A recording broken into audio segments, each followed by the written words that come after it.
사도행전 18장 24절로 28절까지입니다. 신약성경 220쪽입니다. 신약성경 사도행전 18장 24절로 28절까지 한 절씩 교독합니다. 알렉산드리아에서 난 아볼로라 하는 유대인이 에베소에 이르니 이 사람은 언변이 좋고 성경에 능통한 자라.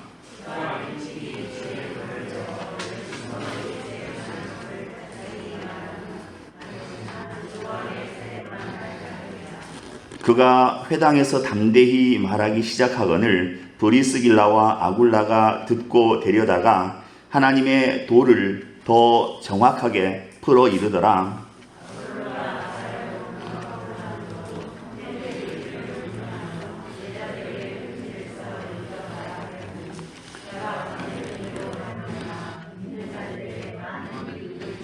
함께 읽겠습니다. 이는 성경으로서 예수는 그리스도라고 증언하여 공중 앞에서 힘있게 유대인의 말을 이기미러라. 아멘.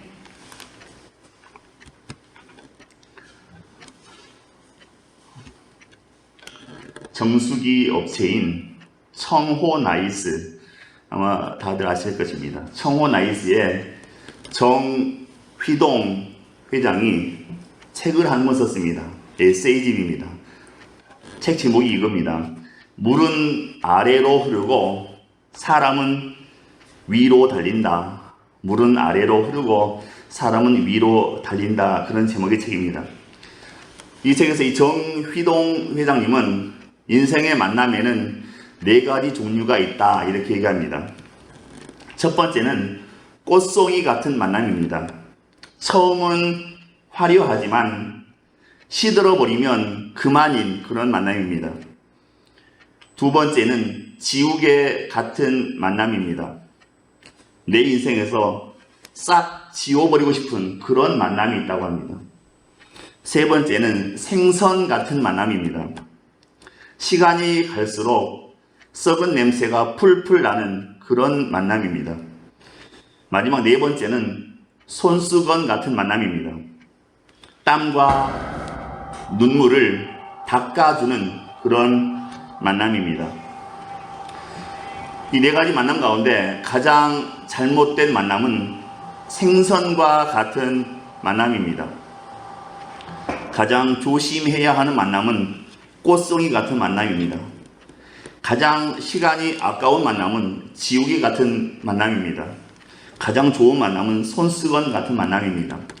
아름답게 만나서 힘들 때 땀 닦아주고 또 슬퍼할 때 눈물 대신 닦아주고 이런 만남이 가장 좋은 만남입니다.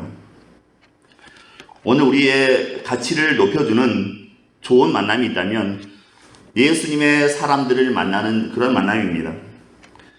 사도 바울의 가치를 높여준 만남이 있는데 사도 바나바와의 만남이었습니다. 다윗의 가치를 높여준 만남은 친구 요나단과의 만남이었습니다. 다윗과 요나단. 오늘 우리도 다른 누군가의 가치를 높여주는 그런 사람이 되어야 하겠지요. 다른 사람의 삶이 나 때문에 더 업그레이드 되는 그런 역할을 우리가 했으면 좋겠습니다. 오늘 본문에는 아볼로라고 하는 믿음의 형제에게 브리스길라와 아굴라가 좋은 만남이 되어 주었고 또 신앙적으로 큰 유익을 끼쳤다고 말씀해주고 있습니다. 이 아볼로의 고향인 알렉산드리아는 이집트 북부 지역입니다. 지중해 연안에 세워진 그런 도시입니다. 이 도시는 헬라 제국의 알렉산더 대왕이 이집트를 점령하고 나서 자신의 공적과 또 헬라 문화의 우수성을 나타내기 위해서 자기의 이름을 따서 알렉산더 대왕 이름을 따서 알렉산드리아라고 이 도시 이름을 지었습니다. 이때가 주님 오시기 300년 전쯤입니다. 이 알렉산드리아는 해상과 육로가 모두 열려있는 편리한 입지 조건, 또 개방적인 분위기, 또 헬라 문화를 꽃피운 신도시였기 때문에 당시 지중해 연안에 있던 많은 상인들, 또 지식인들이 이곳에 모여들었습니다. 이 알렉산드리아의 명성은 헬라 제국을 지나서 로마 제국까지 이어졌습니다. 이 알렉산드리아는 고대 지중해 지역에서 아테네 못지않은 문화와 또 학문의 중심지가 되었습니다. 알렉산드리아는 학문의 도시답게 박물관이나 도서관, 그 밖에 교육과 문화 활동을 위한 시설들이 많이 갖추어져 있었습니다. 그런 가운데 자연스럽게 많은 유대인들도 이곳에 이주해서 살게 되었습니다. 기원전 1세기경에 이곳에서 구약성경인 히브리어로 기록된 구약성경이 헬라어로 번역된 바로 장소가 이 알렉산드리아입니다. 이 성경을 우리는 70인 역이라고 그렇게 부릅니다. 아볼로는 이 알렉산드리아 출신으로 이런 도시의 그 분위기 속에서 마음껏 학문에 정진하며 또 탁월한 지식을 갖출 수 있었던 것으로 보입니다. 또한 아볼로는 유대인이었기 때문에 자연스럽게 성경을 접하고 공부할 수 있었을 것입니다. 짐작하건대 아볼로는 신앙심이 깊고 동시에 학문도 깊었던 보기 드문 청년이었던 것 같습니다. 24절에 나와 있듯이 아볼로는 학문이 많고 성경에 능통한 사람이었습니다. 그런데 학문이 많고를 다른 성경에 보면 달변가 혹은 언변이 탁월한 사람 이렇게 번역하고 있습니다. 이것을 보자면 아볼로는 당시 최고의 문화 또 학문의 도시였던 알렉산드리아에서 헬라 문화 또 히브리 문화, 문법, 수사학, 천문학 등을 익힌 거기다가 언변까지 갖춘 그래서 복음의 진리를 전파하는 데에 완벽한 실력을 갖춘 그런 유능한 젊은이였던 것 같습니다. 그런데 알렉산드리아 출신의 아볼로가 어떤 이유 때문인지 모르지만 아주 먼 거리에 있는 에베소에 지금 나타나게 되었습니다. 유대 역사가인 요세푸스의 기록에 의하면 그 당시에는 장사와 종교 교육을 겸해서 하는 그런 사람들이 많이 있었다고 합니다. 돌아다니면서 장사도 하고 또 종교 교육도 하는 그런 사람들이 있었다고 합니다. 이 사람들을 이동 상인이라고 하는데 아마 이 아볼로가 이동 상인이었을 것이다. 그렇게 성서학자들은 그렇게 추정하고 있습니다. 그래서 이 아볼로가 이동 상인이었기 때문에 그런 목적으로 여행을 하다가 에베소에 도착했다는 것이죠. 이처럼 나그네 유대인이었던 아볼로는 성경에 능통했을 뿐만 아니라 언제 어디서 누구로부터 어떤 경로로 예수 그리스도를 알게 되었는지 우리는 알 수 없습니다. 하지만 그는 일찍이 주님의 도를 배워서 예수에 관한 것을 자세히 말하고 가르치고 있었다는 것이지요. 아볼로는 이 도시 저 도시 가는 곳마다 유대인의 회당을 찾아다니면서 혹은 초청을 받아서 그곳에서 성경을 강해하고 또 예수님이 선지자들이 예언했던 메시아라고 증거했습니다. 주후 52년 여름에 이렇게 아볼로는 에베소로 오게 되었습니다. 평소처럼 에베소 어느 회당에서 예수님을 증거하기 시작했습니다. 그때 마침 브리스길라와 아굴라 부부도 이제 막 고린도에서 에베소로 이사온 그런 상황이었습니다. 이 신실한 부부 역시 회당에 나가서 유대인들을 접촉하며 복음을 전하고 있었습니다. 브리스길라와 아굴라 부부가 회당에서 보니까 한 젊은 청년이 나와서 성경을 강론하는데 구약 성경의 기초에서 너무나 정확하게 열정을 다해서 가르치는 것을 보게 되었습니다. 그런데 한 가지 흠이 있다면 이 젊은이는 예수님의 존재와 세례 요한의 세례까지는 알고 있었지만 그 이후에 일어난 일에 대해서는 모르고 있었다는 것입니다. 예수님의 고난과 부활 또 성령 강림으로 교회가 시작된 것에 대해서는 이 청년은 알지 못하고 있었습니다. 분명히 자신들과 같은 믿음을 가지고 있는데 복음에 대해서 이 아볼로에게는 아직 부족한 부분이 있었다는 거죠. 그래서 이 브리스길라 아굴라 부부가 이 청년 아볼로를 자기 집으로 초청해서 함께 식사하며 교제하며 그동안 자기들이 사도 바울을 통해서 배우게 된 예수님의 도, 주님의 도를 더 정확하게 풀어서 일러주게 되었다고 성경에 말씀하고 있습니다. 그래서 아볼로는 자신에게 부족했던 예수님에 관한 지식과 또 복음의 진리를 자신 안에 가득 채워서 무장하게 되었다는 거죠. 그렇다면 브리스길라와 아굴라 부부가 정확하게 풀어서 가르친 그 하나님의 도가 무엇인가? 안타깝지만 성경에는 그것을 가르쳐주지 않습니다. 그러나 우리가 유추해 볼 수 있는 것은 그것은 분명히 십자가의 삶에 관한 것이었을 것이다 하는 것입니다. 십자가를 통한 고난의 신비와 구원의 능력입니다. 바울의 말을 빌린다면 고린도전서 1장 18절의 말씀입니다. 십자가의 도가 멸망하는 자들에게는 미련한 것이요 구원을 받는 우리에게는 하나님의 능력이라. 십자가 얼마나 바보스럽고 또 미련한 것입니까? 얼마나 큰 아픔이고 고통이겠습니까? 하지만 그 십자가에는 구원하시는 하나님의 능력이 숨어 있다는 것입니다.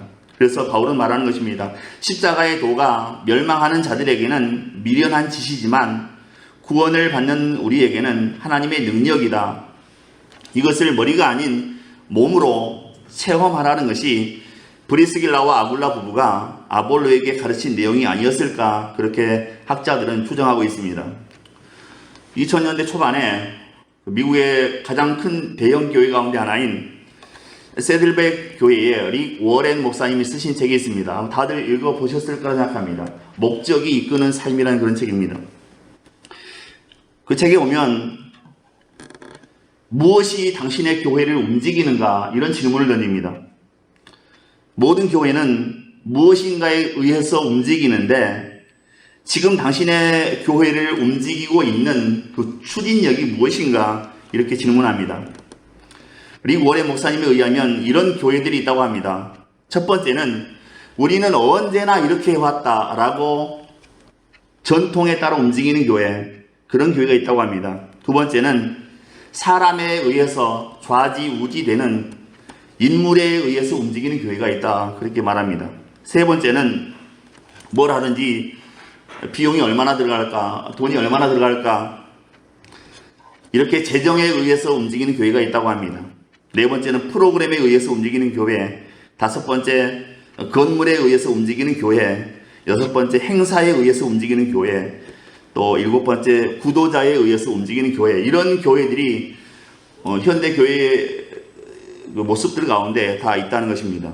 하지만 릭 워렌 목사님이 주장하는 것은 교회는 재정, 또 한두 사람, 또 프로그램, 행사, 이런 것들에 의해서 움직여져서는 안 되고, 이 목사님이 주장하는 것은 목적에 의해서 움직이는 교회가 되어야 한다, 그렇게 말합니다. 목적에 의해서 움직이는 교회. 이 목적이 무엇인가?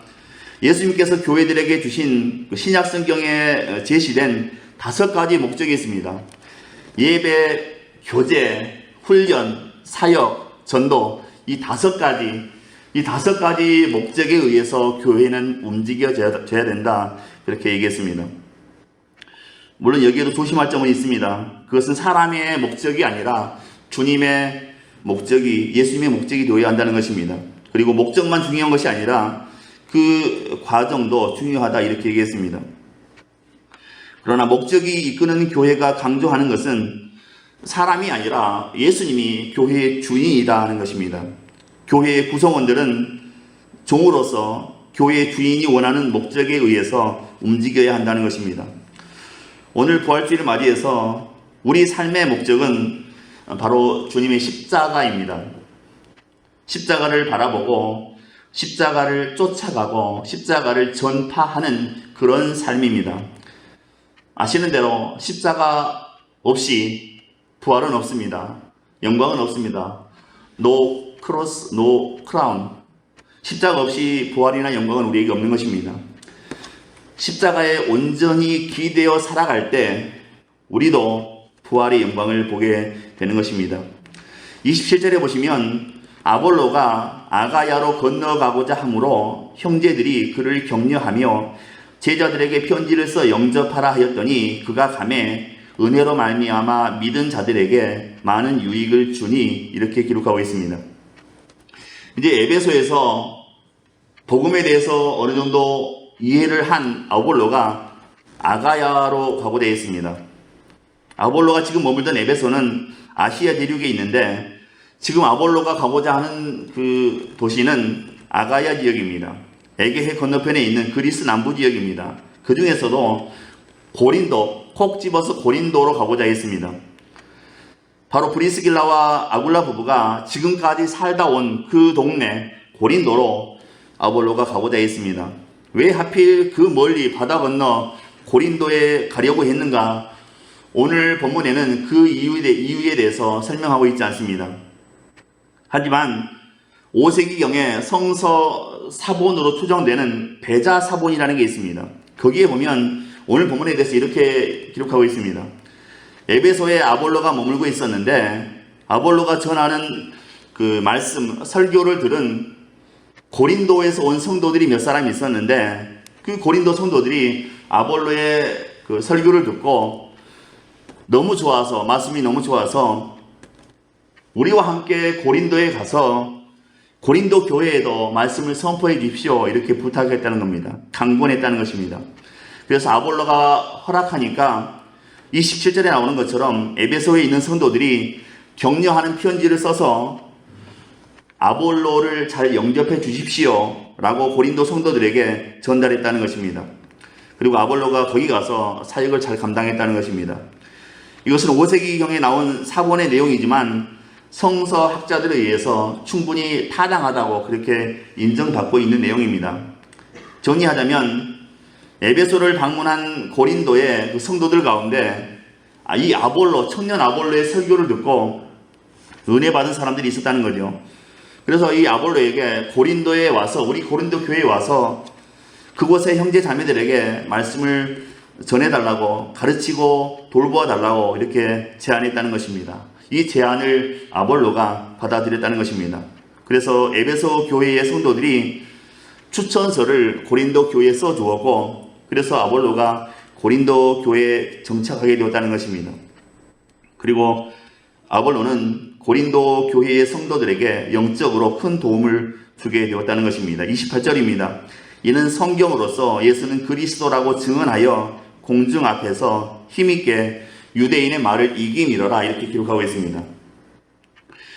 이 고린도에는 여전히 지금 예수님을 부인하는 그런 유대인들이 있었습니다. 그런데 아볼로는 24절의 내용처럼 유대인들이 신봉하던 그 구약성경에 아주 능통한 사람이었습니다. 게다가 아볼로는 얼마 전 에베소에서 브리스길라 아굴라 부부에게 온전한 복음을 배우고 또 가르침을 받았던 사람입니다. 그래서 구약성경을 인용해 가면서 여기서 예언된 메시아가 바로 예수다.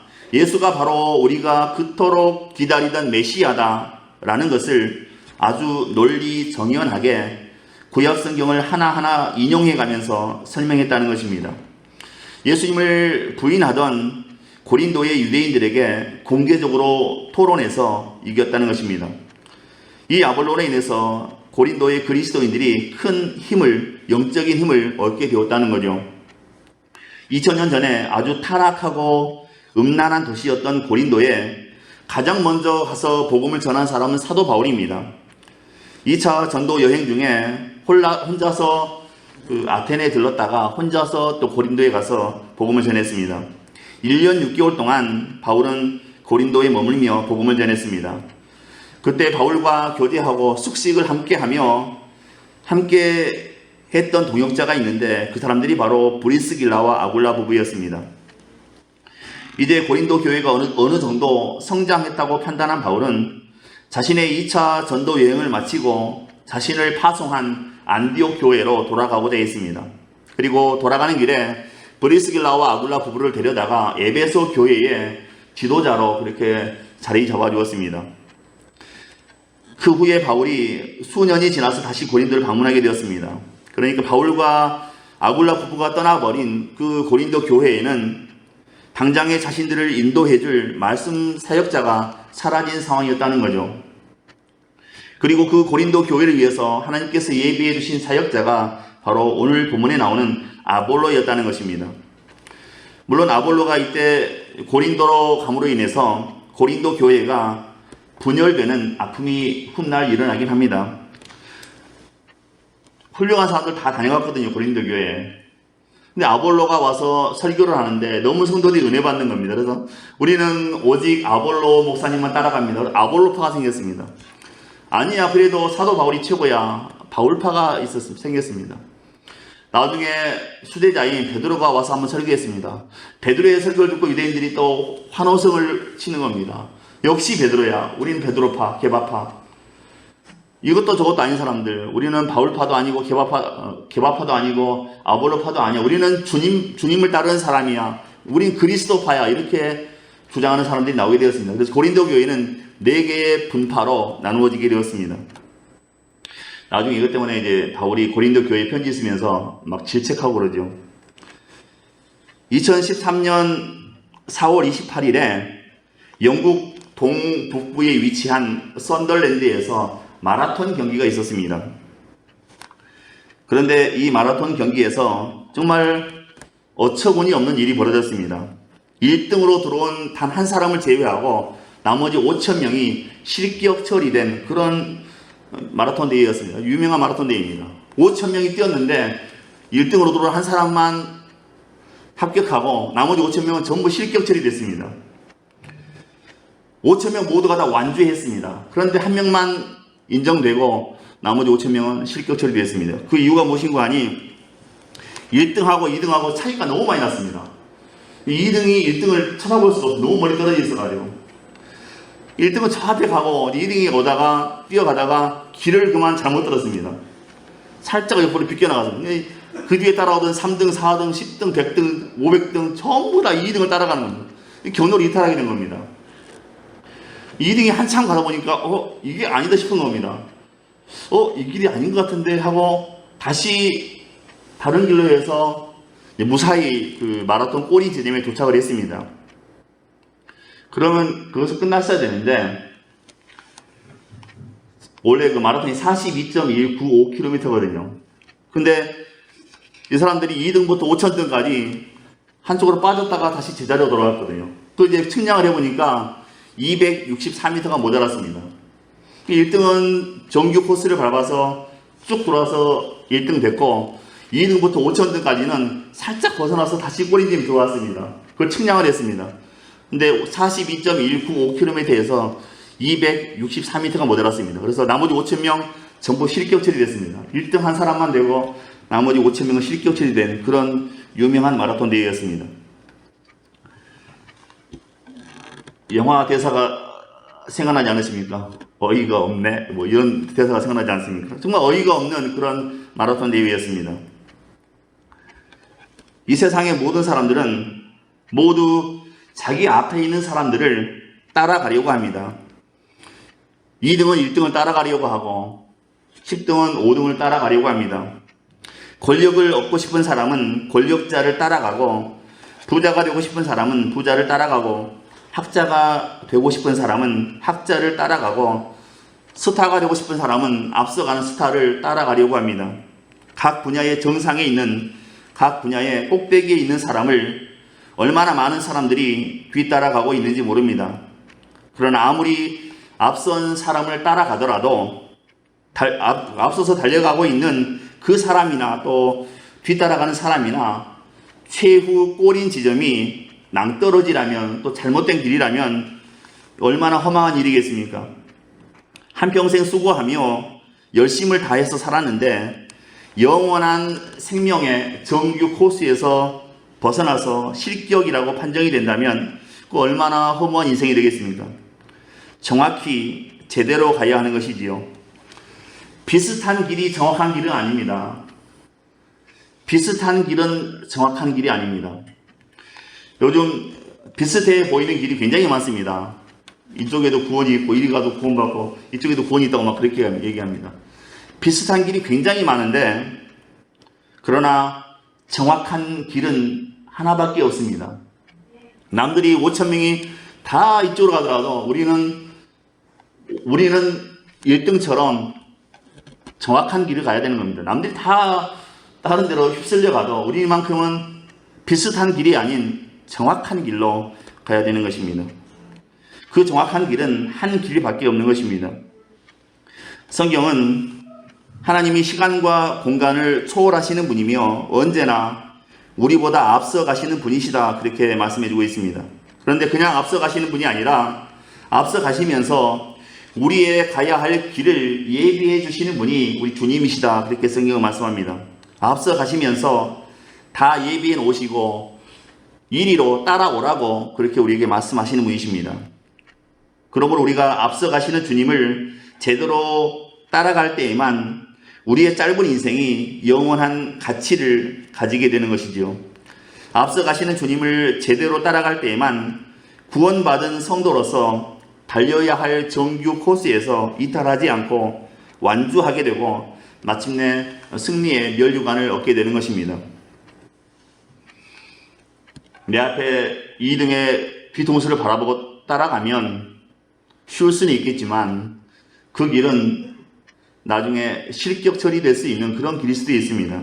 우리는 오직 주님만 바라보고 성경에 말씀해 주신 그 기록된 말씀만 보고 나아가면 되는 것입니다. 앞서 가시는 주님을 따라갈 때에만 이 땅에서 우리의 호흡이 멈추는 순간 실격 처리되지 않고 영원한 하나님의 나라에서 주님과 함께 영원한 생명을 누리며 살 수 있게 된다는 것입니다. 말씀 정리하겠습니다. 말씀의 지식이 정말 중요합니다.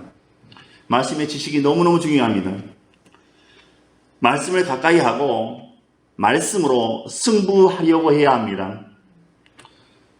제가 지난주일인가 그 5만 번 기도 응답 받은 그 목사님, 이름이 조지 뮬러 목사님, 5만 번 기도해서 응답 받은 분입니다. 이분이 평생에 성경을 200번 통독했다고 그랬습니다. 저도 이 조지 뮬러 목사님 본받아서 성경을 손에서 놓지 않으려고 노력합니다. 저도 오랜 시간 성경을 봤고, 저도 최소 100번 이상은 읽었고, 지금도 저는 시간만 나면 성경을 또 씁니다. 읽고 쓰고 계속합니다. 저도 100독이 훨씬 넘었습니다. 지자랑 안에 이렇게 생각하지 마시고요. 이게 내가 인생에서 이탈할 실격 처리되지 않으려면 말씀밖에 없습니다. 2등 뒤통수 따라가봐야 아무 의미 없습니다. 늘 말씀을 가까이 하고 그 말씀이 인도하는 대로 따라가면 승리하게 되는 것입니다. 이 말씀에서 리더십이 나오고 또 문제 극복 능력도 나타나게 되는 것입니다. 말씀은 천지 만물을 창조한 위대한 능력의 원천입니다. 말씀만큼 소중한 축복의 원천은 없는 것입니다. 인생 승부의 핵심 요소는 말씀을 가까이 하는 삶입니다. 소설책, 게임 이런 거 말고 인생 승부의 핵심은 말씀을 가까이 하는 삶입니다. 그래서 우리는 아볼로처럼 성경에 능통하면 좋겠습니다. 브리스길라 아굴라 부부처럼 정말 온전한 복음의 사람이 다 되었으면 좋겠습니다. 아볼로처럼 또 브리스길라와 아굴라처럼 말씀에 능통한, 그래서 인생의 종점에서 실격 처리되지 않고 영광의 면류관을 쓰는 저와 여러분의 삶이 다 되실 수 있기를 주님의 이름으로 축원드립니다. 기도합니다. 은혜로우신 하나님, 이 시간 우리에게 믿음을 더해 주옵소서. 우리가 일생을 살아가면서 세상 지식 또 세상 사람 쫓아가지 않게 하시고 오직 주님의 말씀 읽고 그 주님의 말씀 따라서 우리의 삶을 살아가게 하옵소서. 늘 말씀으로 승리하게 하시고 말씀으로 위로받게 하시고 말씀 안에서 새 힘을 얻는, 그래서 끝까지 나아가 승리하는 부활의 영광을 소유하는 귀한 믿음의 삶이 다 될 수 있도록 끝까지 도우시고 축복하옵소서. 믿고 감사하오며 예수 그리스도의 이름으로 기도하옵나이다. 아멘.